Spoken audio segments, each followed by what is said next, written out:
आज के वीडियो में स्वपोषी और विषमपोषी में अंतर समझाएंगे, अर्थात differences between autotrophs and heterotrophs. तो चलिए शुरू करते हैं। पहला अंतर है, ऐसे जीव जो अपना भोजन स्वयं बनाते हैं उन्हें स्वपोषी कहते हैं। मतलब ये अपना भोजन स्वयं तैयार करते हैं, स्वयं निर्माण करते हैं, इसीलिए स्वपोषी या ऑटोट्रॉफ्स कहलाते हैं। स्वपोषी या ऑटोट्रॉफ्स। और अपना भोजन बनाने वाला इस धरती पर कौन है? तो केवल हरे पौधे।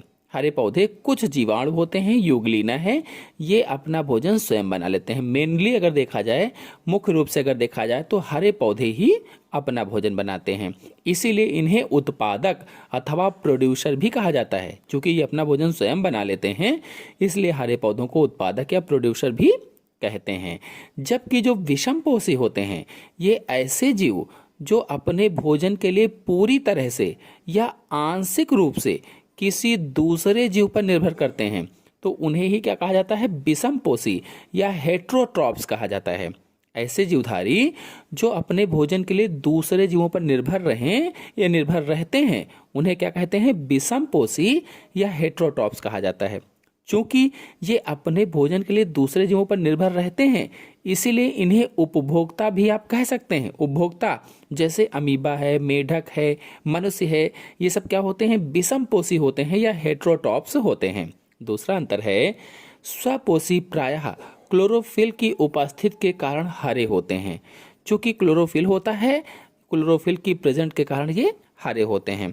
तो मैंने बताया था कि हरे पौधे ही स्वपोषी या उत्पादक होते हैं, और इन्हीं हरे पौधों की कोशिकाओं या सेल्स में क्लोरोप्लास्ट या हरित लवक पाया जाता है, और इसी क्लोरोप्लास्ट या हरित लवक में क्लोरोफिल पिगमेंट या क्लोरोफिल वर्णक पाया जाता है, और इसी क्लोरोफिल के कारण पौधे हरे होते हैं। इसीलिए यहाँ पर कहा गया है कि जो स्वपोषी होते हैं ये प्रायः क्लोरोफिल की उपस्थिति के कारण हरे होते हैं, जबकि जो विषमपोषी होते हैं इनमें क्लोरोफिल नहीं होता है, इसीलिए ये हरे नहीं होते हैं।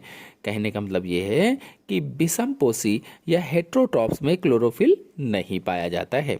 फिर अगला पॉइंट है, इनमें प्रकाश संश्लेषण की क्रिया होती है। यानी जो स्वपोषी होते हैं, जो ऑटोट्रॉफ्स होते हैं, इनमें फोटोसिंथेसिस की क्रिया होती है, जबकि विषमपोषी में प्रकाश संश्लेषण की क्रिया नहीं होती है।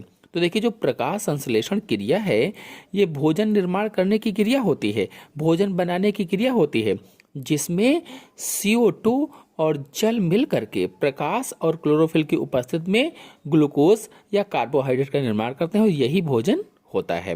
तो स्वपोषी जो होते हैं, जो हरे पौधे होते हैं, प्रकाश संश्लेषण क्रिया के माध्यम से भोजन का निर्माण कर लेते हैं, इसीलिए कहा गया कि इनमें प्रकाश संश्लेषण क्रिया होती है। जबकि जो विषमपोषी होते हैं इनमें प्रकाश संश्लेषण की क्रिया नहीं होती, क्योंकि ये अपना भोजन स्वयं नहीं बना पाते हैं। फिर अगला पॉइंट है, इन्हें भोजन बनाने के लिए अकार्बनिक पदार्थों की जरूरत होती है। जो स्वपोषी होते हैं इनको भोजन बनाने के लिए अकार्बनिक पदार्थों की आवश्यकता होती है, जबकि विषमपोषी में इनको भोजन बनाने के लिए कार्बनिक पदार्थों की आवश्यकता होती है।